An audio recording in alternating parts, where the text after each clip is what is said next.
बड़ा ऐलान किया है आपने सदन में।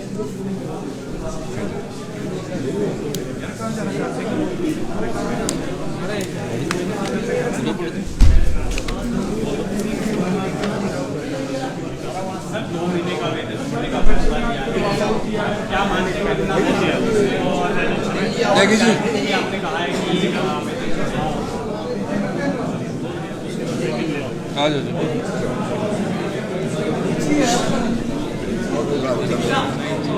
पार्टी की सरकार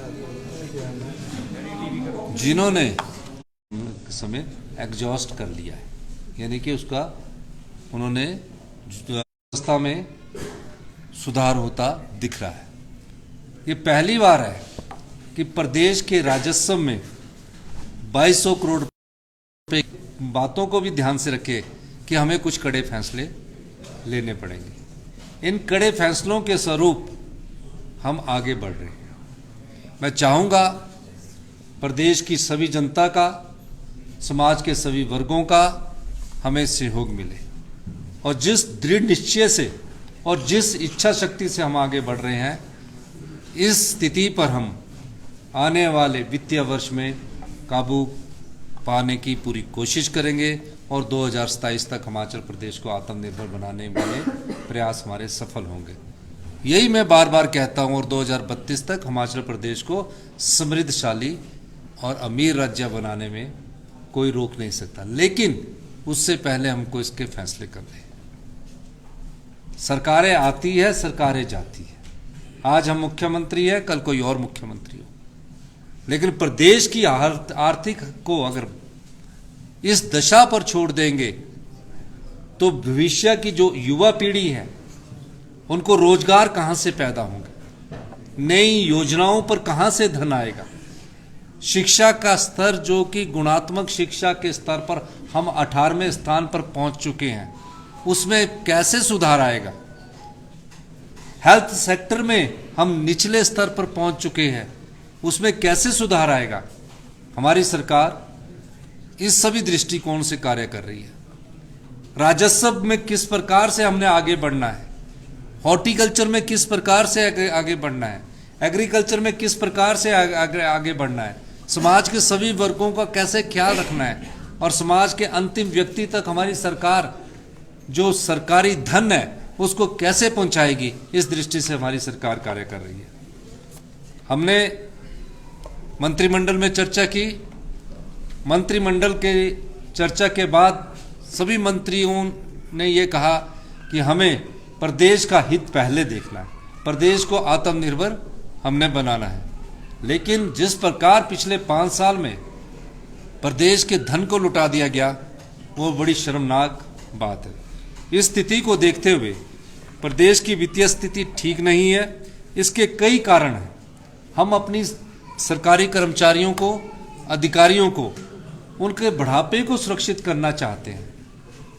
हमने कोई राजनीतिक लाभ के लिए ओल्ड पेंशन स्कीम नहीं दी। जिसकी सरकार बने अभी 1 महीना हो और वो सरकार 1 महीने के अंदर ये फैसला करती है कि हमारी जो ओल्ड पेंशन स्कीम है उसको बहाल कर दिया जाए। हमने उस ओल्ड पेंशन स्कीम को बहाल किया, इसलिए किया कि बुढ़ापे में उनको हर महीने अश्योर्ड इनकम मिलती रही और उसके कारण भी केंद्र सरकार ने हम पर कई प्रकार की प्रतिबंध लगाए हुए हैं। मैं आपका उसका उदाहरण देना चाहता हूं। जो नई पेंशन स्कीम, हम उसमें ओल्ड पेंशन स्कीम में कोई शेयर नहीं ले रहे हैं। हमने कहा है सरकार का कर्मचारी, सरकार का अधिकारी जो प्रदेश को आपदा के बाद जो उसकी योजनाओं को क्षति पहुंचती है, सड़कों को क्षति पहुंचती है, उसके लिए मिलता है। उसको बोलते हैं PDNA, post disaster need assessment, यानी कि आपदा के बाद ये जरूरी है कि इस पैसे को देना चाहिए। तकरीबन केंद्र सरकार की टीमें भी आई, केंद्र के सरकार की टीमों ने भी देखा और तकरीबन 9,042 करोड़ रुपए की राशि हमने केंद्र सरकार के पास भेजी। अभी तक वो PDNA की कोई भी राशि हमें प्राप्त नहीं हुई। NPS कंट्रीब्यूशन के लगभग 9200 करोड़ रुपया PFRDA से प्राप्त नहीं हुए हैं। 9200 वो सरकारी कर्मचारियों का अंशदान भी है और सरकार का भी अंशदान है, 9200 करोड़ रुपया अभी तक प्राप्त नहीं हुआ, जिसका हम केंद्र सरकार से कई बार अनुरोध कर चुके हैं। जो जीएसटी कंपनसेशन होता है, जब जीएसटी लागू होता था वैट एक्साइज खत्म होने के बाद, राज्य की ट्रेजरी को 2500 से 3000 करोड़ रुपए की आय कम होगी। ओपीएस बहाल करने के कारण हमारी जो बोरोइंग है वो लगभग 2000 करोड़ से कम कर दी गई। इन परिस्थितियों से पार पाना आसान नहीं है। हमने प्रदेश सरकार की आय बढ़ाने को और अनप्रोडक्टिविटी एक्सपेंडिचर कम करने का प्रयास किया है। इन प्रयासों के परिणाम आने में समय लगेगा। मैं आज सदन में मैंने ये घोषणा की कि प्रदेश की भीषण वित्तीय परिस्थिति के दृष्टिगत मंत्रिमंडल में चर्चा करने के बाद सभी मंत्रिमंडल वाले के सदस्यों ने ये तय किया कि जब तक प्रदेश की आने वाले समय में जो सुधार और अच्छा नजर आता है, 2 महीने तक ना पे लेंगे, ना टीए लेंगे, ना डीए लेंगे। और यही अनुरोध मैंने जब अपने सीपीएस साथियों से कहा, उन्होंने कहा 2 महीने तक हम भी नहीं रहेंगे। महज ये छोटा सा अमाउंट है, लेकिन एक सिंबॉलिक अमाउंट है। ये चाहे 1 करोड़ है, चाहे 1.5 करोड़ है, जितना भी है, लेकिन एक सिंबॉलिक है। ये सिर्फ इस चीज और इसके अलावा मैंने सभी विधायकों से भी अनुरोध किया कि आप चाहते हैं, क्योंकि विधायकों के पास, हम तो सरकार के लोग हैं, कि अपने जो कर सकता होगा वो भी अपनी 2 महीने तक अभी सैलरी को रोकने की मैंने उनसे बात की है। ये सब परिस्थितियां पैदा हुई है और मेरा मानना है अगर हम जो अर्थव्यवस्था में तेजी से सुधार हुआ है, अगर इसमें थोड़ी सी भी ब्रेक लग गई तो हमारी अर्थव्यवस्था थोड़ा और चरमरा जाएगी। इसलिए हम इस पर अर्थव्यवस्था पर ब्रेक लगाना नहीं चाहते हैं। और मैं अपने सभी सरकारी कर्मचारियों और अधिकारियों से भी कहना चाहूँगा, आपका डीए हमने देना है, आपका एरियन में हमने देना है। ये सब चीज़ें साथ साथ चलती है और जल्दी ही हम, जैसे ही हमारी स्थिति में सुधार हो रहा है, अर्थव्यवस्था में बहुत तेज़ी से सुधार हो रहा है, कभी 1 महीने ट्रेजरी कम होती है, 1 महीने ज़्यादा आती है, और इस सुधार में हम बढ़ रहे हैं। चाहे ट्रांसपोर्ट सेक्टर में सुधार हो रहा है, चाहे बिजली सेक्टर में सुधार हो रहा है। अभी पिछले कल ही हमने बिजली सेक्टर में सुधार के लिए जो होटल को 1 रुपया सब्सिडी सरकार की तरफ से दी जाती थी, यानी कि सरकार होटलों को भी सब्सिडी देती है, बड़े बड़े होटलों को भी सब्सिडी देती है। अब जो 5 स्टार होटल है उनको भी हमें 1 रुपया सब्सिडी देते हैं। मैंने पिछले कल ही उस सब्सिडी को बंद करने का ऐलान कर दिया है कि किसी को भी सब्सिडी नहीं दी जाएगी कमर्शियल में। और जो गरीब आदमी है 125, उस पर हमने अभी डोमेस्टिक पर फैसला नहीं किया है, ये स्टेज 1 का फैसला है। स्टेज 2 में और कौन कौन से सेक्टर है उस पर हमारी सरकार फैसला करेगी। इस दृष्टि से आज हमने ये ऐलान किया है। सर, प्रेजेंट डेट में कितना कर्ज नंबर है प्रदेश सरकार पर? कर्ज का प्रेजेंट डेट में कितना? देखिए, मेरा ख्याल अब तो 90,000 करोड़ से ज़्यादा हो गया है।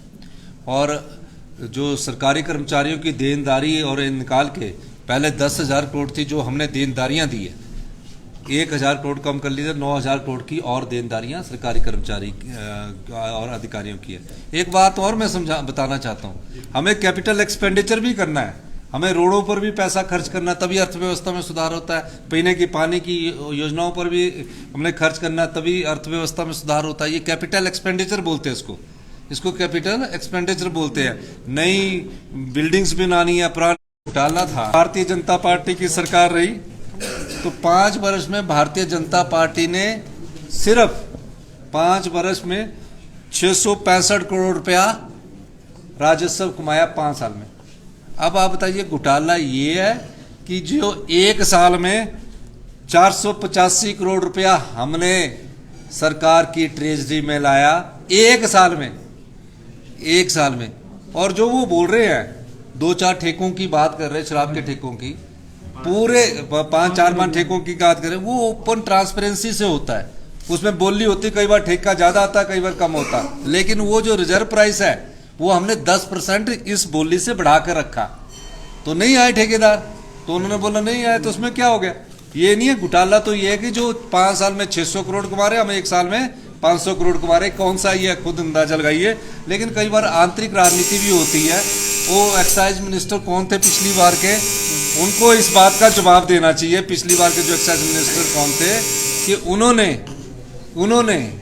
उन्होंने 5 साल में सिर्फ 600 करोड़ कमाए, हमने 1 साल में 500 करोड़ कमाए, और इस साल भी, क्योंकि पिछली बार के बाद इस साल भी जो अभी आंकड़े आ रहे हैं 150 करोड़ रुपए कमा रहे हैं। और एक और मैं बताऊं, उसमें 116 करोड़ रुपए मिल्क सेस के भी कमाए, बहुत हाँ, वो एक बात उन्होंने कही कि शराब के रेट ज़्यादा लिए जा रहे हैं, जो कि माननीय मंत्री सदस्य, अब जो शराब के रेट है, शराब पीने वाला तो महंगी से महंगी खरीद लेता है, लेकिन मैं ये बात इसलिए बोलना चाह रहा हूँ कि उस बारे में भी हमारी सरकार ने, कैबिनेट ने फैसला किया कि लूट नहीं होनी चाहिए, और जो ऐसी लूट करेगा उसके खिलाफ हमारी सरकार ने पेनल्टी का प्रावधान किया है। सर, एक महत्वपूर्ण विधेयक आपने पास करवाया, 21 साल वाला जो महत्वपूर्ण विधेयक पास हुआ है,